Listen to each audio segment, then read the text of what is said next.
Hello, my friends. In this video, we'll be taking a look at the autosomal DNA predicted phenotype traits and GET match results of a late Roman soldier from Germany, from the Roman time period in Germany, 2 to 3rd century Common Era. The sample is FN2. It's a very high quality sample. The time period is 275 to 350 to 325 years Common Era. The mitochondrial lineage for the sample is T1 and the Y DNA for the sample is G2A. Very typical Y DNA for Southern Europeans. And essentially, my trait predictors predicted lineage for this person is G. My trait predictor does not give more detailed lineages for subclades of G, unfortunately. So the most precise subclade you can get for G is just G. So you're not going to get a precise prediction like G2 or G2A. Unfortunately, currently that's how it is. Maybe in the future I'm going to make it give more detailed predictions for G, like G2 or G2A. But currently that's how it is. Let's see what this Roman soldier from Germany. First of all, let's talk about where he is from. This is where he is from. This is the location where this Roman soldier lived. This is where he died in Germany. And we're gonna find out what modern groups he resembled, what ethnicities he's scoring, what his genetics suggests in terms of ethnicities. So let's see what he scores with Eurogene's K15. This is what he scores with Eurogene's K15. He's scoring 26.84% Atlantic. This is the biggest group he scores. Him scoring so much Atlantic, obviously this is the largest group that he's scoring. This tells us that he's mostly of Western European descent, and it's quite a Celtic component to score. The second biggest group he scores is West Mediterranean. This is more of a Sardinian slash, I guess, Spanish component to score. So it makes sense that the closest groups to him are various Spanish people: Spanish Galicia, Spanish Cantabria, Portuguese Cataluna, Castilla y Leon, Extremadura, and Southwest French. So this Roman soldier from Germany is actually quite similar to Spanish people. If I had to guess what this person's ethnic makeup is, I would say he's some kind of Celt. I think he is some kind of Celtic person. He's got some sort of Celtic ancestry. Um, but his Celtic ancestry is not insular Celtic. It's more like it's more like uh, Iberian Celtic, Celt Iberian. Now, he's also scoring a little bit of North Sea and Baltic. You can see he's scoring 22% North Sea and 7% Baltic admixture. These are also pretty large components that he's scoring on this calculator. Not much Baltic, but he is scoring a lot of North Sea. This is also a very Northwestern European component to score. So keep in mind that him scoring 22% North Sea also means that he is nonetheless a Northwestern European. He is not a he's not a particularly southern person, right? He's not a Mediterranean. He's not a Greek. He's not a southern Italian. He's still a rather northern person, and he's not scoring that much Middle Eastern stuff. I mean, he's only scoring 5.5% East Mediterranean. He's only scoring 2.7% West Asian. I score more Middle Eastern related stuff than him, so he's not really Middle Eastern. He's not really foreign to Europe. He's very European, and he's very like Western European in his results. I guess that's the way to put it. So this Roman soldier from Germany, the way I see his results is that he's very Celtic, and he's very Iberian Celtic in his results. Let's see what he scores with. I think Eurogene's K36 might be interesting. We're not going to calculate populations. We're just going to look at the results themselves. And meanwhile, while that's loading, let's look at his results with my own ethnicity calculator. So here we see that he's scoring closest to globular amphora culture with 608 SNPs, followed by bell beaker, followed by corded ware, followed by funnel beaker, followed by Bulgarian, Belgica from Britain, followed by British. So with my ethnicity calculator, he's closest to various, I guess, ancient Europeans, and Spanish come further, and then Ukraine, Lutsk. So British and Spanish still are the closest modern Europeans to this individual with my ethnicity calculator. So I guess that's sort of accurate. It sort of did get the job done in a precise way. And the 10 closest two-way models is New Grange plus Slavic Chimera Mercenary. When we keep in mind that British Neolithic farmer New Grange is very western and southern, then this person getting modeled as a mixture of New Grange plus Slavic Chimera Mercenary makes sense a little bit. There's also Ashkenazi Jewish plus Turkic Caspian Steppe, which makes a lot less sense. There's also New Grange plus Finnish. There's also so the two-way closest models make a lot less sense actually. They make a lot less sense. There's also Turkic Caspian Steppe plus Spanish. There's also Turkic Caspian Steppe plus global Aramphora culture. So there's also Islamic period Iberian plus Russians modern. So it looks like my ethnicity calculator is finding some Eastern European ancestry in this individual, and there obviously isn't any. So the ethnicity calculator with trait predictor is doing a pretty okay job, but also there is a little bit of inaccuracy, which you can expect with such a little S&P count.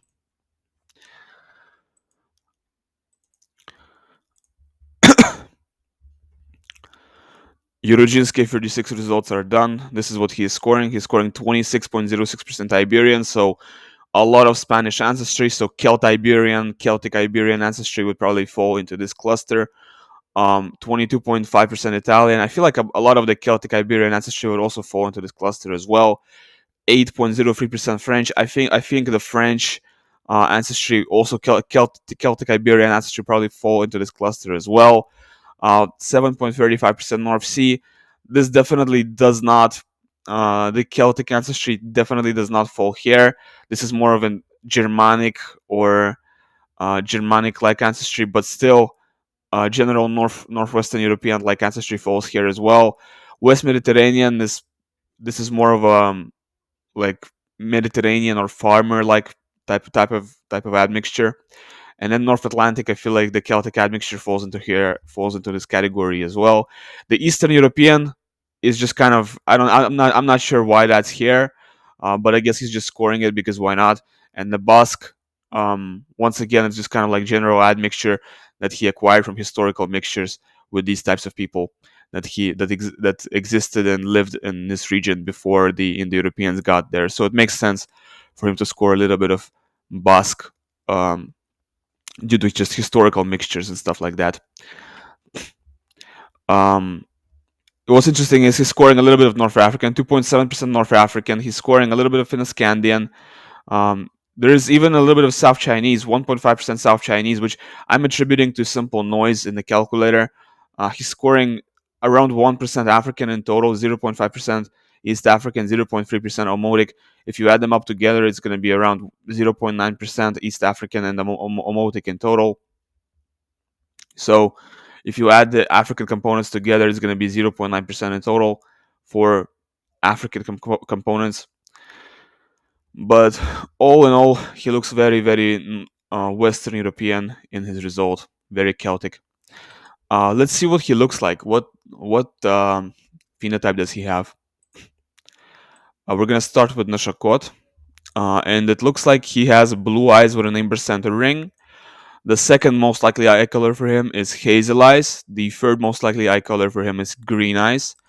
Then it is brown eyes, and he does not have blue eyes or darkest brown eyes. So what's very interesting for him is he's scoring so high for blue eyes with an amber center ring, but so low for blue eyes. It's very interesting. You don't see that very often. People scoring less than 1% for blue eyes, but like 47% for blue eyes with an amber center ring. That's very unusual to see. And we're gonna find out why that is. Why he's scoring so low for blue eyes, but so high for blue eyes with an amber center ring. For hair color likelihood distribution based on whole genome data, it looks like he is scoring dark brown hair. Likelihood of light brown hair for him is only 11%, but it is still possible. And black hair 5%, it is still very possible. Everything else, dark blonde, light blonde, red hair, it is not within the realm of possibility. For skin color likelihood distribution, most likely he has olive or Mediterranean skin tone. And for hair texture, most likely he has curly hair texture, but wavy or straight or even kinky hair is still quite possible. For nose shape, most likely, actually, it's not very determined. The determination for nose shape is not very precise here. You cannot, with a high degree of certainty, tell whether he has a Greek or snub shaped nose. But anyway, for coloring related variants, it's very interesting because he has heterozygous genotype for blue eye haplotype 3, but he doesn't have any light color variants in this variation of blue eye haplotype 2. However, he has two light color variants in this variation of blue eye haplotype 2. So, first of all, it's very uncommon to have zero hair but two hair. It's very unusual, very uncommon, because these two variations are located right next to each other and they are linked very closely to each other. Um, so typically, you will inherit the light allele here together with the light allele here, and inheriting zero light alleles together with two light alleles here is very unusual. It doesn't happen. It doesn't really happen. It's very atypical, unusual, uncommon. So a case like this would be very unlikely to happen, statistically improbable. And so when that does happen, you need to use Bayesian methods in statistics to figure out the statistical probability of what a person's um, eye color might be. And when you do that, you arrive to the conclusion that his eye color probably is something like this. It's probably blue eyes with an amber center ring, or hazel, and probably not blue, and probably not brown. But with YSEC, if YSEC looks at it, YSEC is gonna look at just this one variation, and they're gonna say you have dark brown eyes because you don't have any light color variants in this variation. You must have brown eyes, but they don't look at all the other variations in this region because YSEC doesn't look at all of this stuff. YSEC doesn't look at any of that and any of this as well. So they don't look at all the other stuff in the HERC2 and OCA2 region, and they don't know about the rest of the variations that contribute to the result. I think it would also be very, very interesting to see what this person scores with snipper free. My prediction for snipper free is they're gonna score green or hazel, but let's find out. We're gonna look at snipper free results for this person. Um, yeah, indeed, they score green or hazel. So they score 1.46 times more likely green or hazel than brown, and more than a billion times more likely green or hazel than blue. Very interesting. And for the phenotype oracle, the phenotypes closest to this individual is this. This looks like sort of I guess, a West Asian phenotype, Caucasian phenotype, followed by this, which looks like I guess, a Mediterranean phenotype, followed by this, which looks like another Mediterranean phenotype. But by the way, look at the difference between these two phenotypes. This phenotype has a curly hair texture. This phenotype has straight hair texture. And for the mixture of phenotypes, for the 2A mixture, the closest mixture is 50% this plus 50% that, and the second closest mixture is 50% this plus 50% that, and the third closest mixture is 50% this plus 50% that. We remember that this person was scoring curly hair, and then you can't really see with these phenotypes whether or not they have curly hair. But with these phenotypes, you can see that they do have curly hair. Okay, let's see what he scores for the biomarkers panel. And it looks like he has above average levels of vitamin D levels, above average levels of LDL cholesterol, below average levels of HDL cholesterol, which is very unfortunate. You don't want to have that. Below average levels of glucose, which is good. Below average levels of hemoglobin, which is good. below average blood pressure, which is good, below average level of iron in the blood, so he's not doesn't have hemochromatosis, below average level of sex hormone binding globulin. So far, I'm not seeing that many samples with hemochromatosis actually. Below actually above average level of red cell blood count in the blood, slightly below average number of base pairs for telomere length, quite unfortunate. So slightly below average predisposition to lifespan, and slightly below average predisposition to height. So a little bit shorter, on the shorter side. Okay, let's see for the polygenic risk scores what this person's predispositions are. So it looks like he does not have any predispositions to hemoglobin E disease. He has below average odds for migraine. He has below average odds for lupus. He has very high odds for gout. He has slightly above average odds for thyroid cancer. He has slightly above average odds for eczema. He has below average odds for exfoliation glaucoma, below average odds for pigmentary glaucoma. He has very high odds for open angle glaucoma, and he has below average odds for primary congenital glaucoma. Let's look up open angle glaucoma actually. Why is he scoring the way he is? Let's look it up in his file. We cannot find anything here. I should really like make it print the risk variance for that, for the glaucoma. The way I do like with eczema and stuff, because I feel like that would be really helpful, printing the risk variance, so that it's easier to research what contributed to your score when you score something like this, for example. For PCOS, he has a slightly above average score for polycystic ovary syndrome. He has a slightly above average odds for cataracts. He has a slightly above average odds for age-related macular degeneration. He has a average odds for rheumatoid arthritis. He has an average odds for Tourette's, average odds for epilepsy. He has an average odds for asthma. He has a slightly below average odds for leukemia. He has a slightly below average odds for vitiligo. He has a slightly above average odds for myopia. Actually, not even slightly, a significantly above average odds for myopia. He has a above average odds for corneal astigmatism. He has an average odds for primary biliary cirrhosis. He has a slightly below average odds for stroke. He has a very high odds for male pattern hair loss. He has below average odds for atrial fibrillation. He has below average odds for deep vein thrombosis. He has slightly above average odds for unipolar depression. He has above average odds for bipolar type 1. He has above average odds for schizophrenia. He has below average odds for type 2 diabetes. He has average odds for type 1 diabetes. He has below average odds for Alzheimer's. He has very high odds for multiple sclerosis. This is actually the highest things he scored for. Multiple sclerosis is the highest thing so far that he has scored for. He has one risk variant for breast cancer out of 22, which is really good. So he's definitely quite protected from breast cancer. And he's got 16 risk variants for testicular cancer out of 24. And all the important risk variants in Keto G he does have. He's got 2 risk variants for celiac disease out of 12. And that's quite good. No risk variants for GSS. 4 risk variants for Crohn's out of 28. None of them are in the important variations. No risk variants for Riefenstein's. 3 risk variants for Parkinson's. That's quite bad. That's definitely quite bad. No risk variants for Gilbert syndrome that are not common. No risk variants for basal cell carcinoma. No risk variants for GCD that are not common.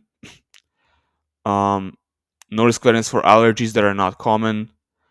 No risk variants for FHC. No risk variants for irritable bowel syndrome that are not common. And he does have 1 risk variant for congenital insensitivity to pain, which is definitely quite interesting. Definitely quite interesting. For Brugada syndrome, he has 3 risk variants, and they're all quite common.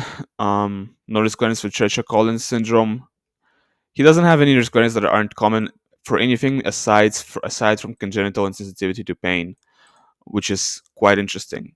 But I feel like this might be a miscall. It might be a fault of the file's issue. Anyway, so what we remember is that he was scoring very high for multiple sclerosis. So let's see what he scores for the multiple sclerosis panel. Let's see. So yes, in the multiple sclerosis, he has risk variants in the HLA genotypes. He's HLA-DRB1 homozygote, which means he is homozygotic for the risk variance in an HLA. 3 to 6 times fold higher risk variance, higher risk for multiple sclerosis, and 9 times the risk for narcolepsy. He's definitely got a lot of risk variance for multiple sclerosis in the HLA. I feel like his genotype for the HLA gene panel is going to be really bad as well. Let's look for that as well. Yeah, he's got a predisposition to intermediate or slightly higher odds of autoimmune disease, and he's got 25% likelihood of highest odds of autoimmune disease, so he definitely has a predisposition to higher odds of autoimmune disease as well. Quite bad, quite unfortunate. Anyway, let's see his monogenic traits, and let's get through that. It looks like he has a predisposition to a warrior phenotype, slower dopamine reuptake and higher dopamine levels, lower stress resiliency. So if you look at all of his genotypes in relating to COMT, MAOA, and MAOB, his predisposition is to be a warrior, which means sort of lower activity of the COMT, MAOA, and MAOB enzymes, therefore sort of slower dopamine reuptake and higher levels of dopamine, and therefore better attention and motivation, less resiliency to stress. When it comes to dopamine D2 receptors, it looks like he has a higher number of dopamine D2 receptor sites, more D2 receptor availability, higher binding affinity of dopamine D2 receptors. And this has a couple of implications, mostly in the risk of schizophrenia. Definitely increases the odds of such conditions as schizophrenia and bipolar type 1. Also decreases the odds of being a no-go learner, things like that. Increases the odds of decreases the odds of things like ADHD. There's quite a couple of implications in terms of mental health to having a predisposition to higher number of dopamine D2 receptor sites in the brain. And in terms of 5-HT and serotonin, looks like he has a predisposition to intermediate levels of 5-HT and serotonin. So he does not have long form 5-HT LPR. Indeed, he does not. He has short form 5-HT LPR. But overall, he has a predisposition to intermediate levels of 5-HT and serotonin. So he also is not a dwarf. He doesn't have any risk variance for dwarfism. Okay. For autism, looks like he has a predisposition to higher or intermediate odds of autism. So he's, he's not necessarily protected from autism. For lactose persistence, he actually carries the European lactose persistence allele. So he's got heterozygous genotype in both of these variations, and which means he carries one allele for European lactose persistence, which is definitely quite interesting. For the OXTR and empathy gene, he's got average levels of empathy genotype. The largest percentage that he scores is a percentage for the average level of empathy. So his predisposition is towards average level of empathy. For diabetes, we remember he was scoring. What do you remember he was scoring? Let's see. Below average for type 2, average for type 1. Okay, we remember he was scoring below average for type 2, average for type 1. For hemochromatosis, he's not carrying any risk variance for hemochromatosis. For Alzheimer's, no risk variance in APOE. Cardiovascular disease panel. This will be very, very interesting. So his predisposition to is to intermediate odds of cardiovascular issues. So he probably does not have any risk variance does not really have a predisposition to higher or lower odds of cardiovascular issues. He's quite average in terms of risk for cardiovascular concerns. For facial morphology panel, let's look at that. For facial morphology panel, looks like he does not have any East Asian genotypes in EDAR. All his EDAR genotypes are very European. He's got a genotype for larger nose size, genotype for intermediate odds of protruding nasal bridge. He's got a genotype for lower odds of missing teeth, likely higher nasolabial angle, nose pointing up. He's got two genotypes for thicker. He's got a genotype for thicker eyebrows and a genotype for thinner eyebrows. Definitely very interesting. He does not have micropenis. Neither of the two variations for micropenis he does have, so he doesn't have micropenis whatsoever. Really good to see. No fat gene variants in FTOs, RS9939, 609, and he's not an Asian flusher. Also lower odds of alcoholism and normal risk of esophageal cancer. He has this genotype in this variation, which leads to likely having photic sneeze reflex, which is definitely quite interesting. Um, okay. For familiar Mediterranean fever, looks like he does not have any risk variants for that. I'm just gonna skip a couple of the panels because I feel like I can't really generate much of a content out of like drug response. For example, for alcoholism panel, his risk for alcoholism is slightly above average. For MTHFR panel, looks like he has typical genotypes for all of these. He does not really have any risk variants here for higher homocysteine levels and such, and problems with folate metabolism. So he doesn't really have any risk variants for that in the MTHFR gene. Cancer panel, he has this risk variant for breast cancer here, and he has these genotypes which increase the odds of testicular cancer. These are all in the keto G gene, so it's very important. For rare diseases and traits panel, let's see, does he have any predispositions to any rare diseases? He has this genotype which predisposes him to ichthyosis. Very interesting. He has this genotype which predisposes him to primary open-angle glaucoma. Okay, now we find out why he was scoring so high for this. Wait, now we solve the mystery. Because he was scoring this for the open-angle glaucoma. 8.9 times the average odds for open-angle glaucoma. And now we find out why he was scoring it. Because he has this genotype. Okay, now we understand why he was scoring that. That's very cool. I think I couldn't find it in the file. You know why I couldn't find it in the file? I couldn't find it in the file because it has a dash between open and the angle. Well, that's sick. Okay, that's sick. I'm glad I found that. He does he have any other risk variants though? Um, he has these genotypes which predisposes him to deafness, which is quite interesting. And nothing else. He has 2 risk variants for leprosy. Nothing else. So he doesn't really have any risk variants for any rare conditions. That's quite good. No Reifenstein syndrome, typical odds of baldness, and he does have 1 protective variant from HIV in HIV and AIDS panel. Quite good, 60% reduction in HIV viral load. HLA gene panel, we already saw that. For the MTRR gene panel, it looks like he does not really have any risk variants for disorders of colobin metabolism, except for this genotype where he has 2 risk alleles. So overall, he's quite good. For homocysteine panel, looks like he is predisposition to lower homocysteine levels. Overall, his predisposition is to lower levels of homocysteine levels. However, he does have risk variants for homocystinuria, which actually play a role in the calculation as well. So it's kind of interesting that despite having these risk variants for homocystinuria, these 2 risk variants, he's still scoring lower levels of homocysteine. That's kind of really, really interesting. Because these risk variants, they do contribute to the score for this panel. But it looks like their contribution was not enough to offset his result. For muscular dystrophy myopathies, it looks like he's scoring no risk variance for that. He's got 2 risk alleles here. Let's look it up. Let's look this up. Looks like this is pretty common.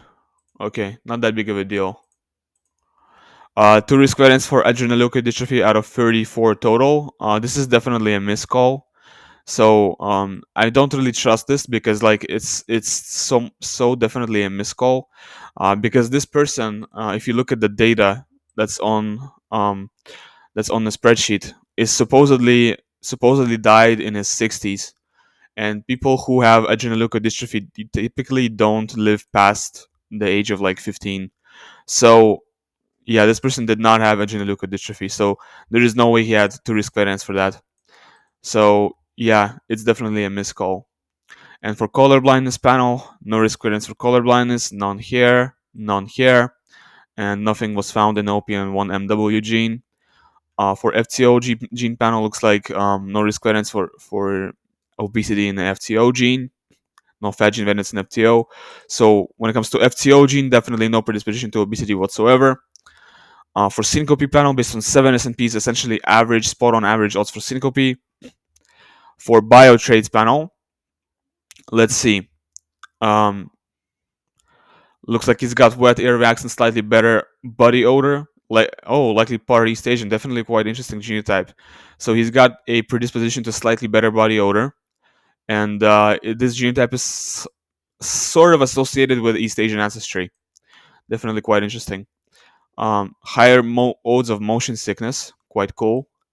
Lower predisposition to anger. Where is the farmer one? There is the farmer versus hunter-gatherer variant for CLTCL1. Yes, 2 copies of the farmer CLTCL1 gene variant has a selective advantage in processing carbohydrate-rich diets, presumably including those with lots of sugar. Very interesting. So he's got 2 copies of the farmer variant. And for vitamins and levels, I'm looking for a couple things. He's got predisposed to intermediate levels of vitamin A or retinol, and he's got lower levels of vitamin E, and he's got 1 genotype for higher, 1 genotype for lower levels of vitamin K, and he's got lower levels of ascorbic acid. And for blood group panel, it looks like his predicted blood type is blood type A at 98% likelihood. Probably not blood type B or AB or type O. Actually, very very decisively not any of those blood types, and very definitely blood type A. Not any other blood type besides blood type A. Definitely blood type A. Well, thanks for watching my video until the very end. Leave a like and subscribe if you enjoyed it. I sure hope you enjoyed it. I certainly know I enjoy making these videos for you guys. And of course, I want to remind you that that you can download this file that I've been analyzing in this video from a link which is in the description of the video. And you can also check out the tool that I use to generate these health and trait reports for the samples that I analyze in my videos. The tool that I use to generate these reports will be on my itch store page. And the latest update for this tool is coming out on May 22nd. If you buy my tool right now for $13 on the itch page, you will be able to, let me show you. Hold on.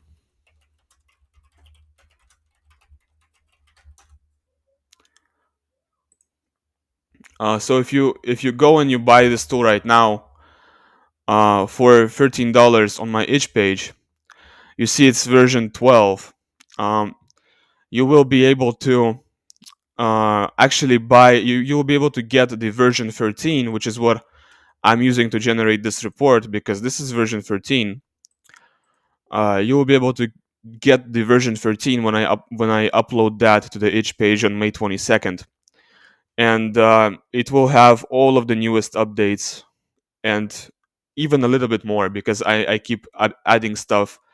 I keep adding stuff as time goes on, so it's gonna have so much new stuff. It's gonna have everything that I have been adding over time, and version 13 is coming out on May 22nd, and also it is going to increase in price. So after I release version 13 on itch, the price is going to change from $13. I'm not sure what I'm going to make it. I still don't know. Maybe 23, maybe 25, maybe 21, maybe 22. I still don't know exactly what I'm going to make it. It's going to be below 30. It's going to be above 20. It's going to be somewhere in that range. I don't know what exactly I'm going to make it. It's not going to be too expensive, but it's not going to be as cheap as it is currently. I'm just going to say that right now. So if you buy it now for $13, you can save some money for yourself a little bit, because you will be able to get it. You will be able to just download it later for free. Like, you don't have to pay it again to download the later version. Well, thanks for watching until the very end. Leave a like and subscribe, and thanks for watching. Goodbye.